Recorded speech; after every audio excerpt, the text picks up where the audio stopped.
മട്ടന്നൂരിലെത്തുന്നവർക്ക് ഇനി ATM മാതൃകയിൽ തുണിസഞ്ചി ലഭിക്കും. ബസ് സ്റ്റാൻഡിൽ ക്ലോത്ത് വെൻഡിംഗ് മെഷീൻ ജില്ലാ കളക്ടർ അരുൺ കെ വിജയൻ ഉദ്ഘാടനം ചെയ്തു.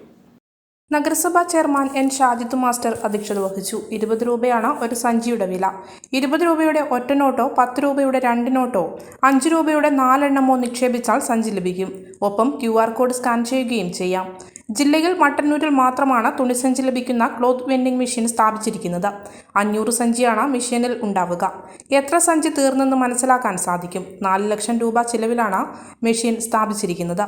സ്റ്റാൻഡിംഗ് കമ്മിറ്റി ചെയർമാൻമാരായ V. K. Sugathan, P. Sreenath, P. Praseena, P. Anitha, K. Majeed, കൗൺസിലർമാരായ Raghavan, P. Jaleel, Haritha Kerala mission coordinator Somasekharan, Suchitwa mission coordinator Sunilkumar, clean city manager Kunhiraman, വ്യാപാരി നേതാക്കളായ മുസ്തഫ ദാവാരി, P. K. നാരായണൻ എന്നിവർ സംസാരിച്ചു.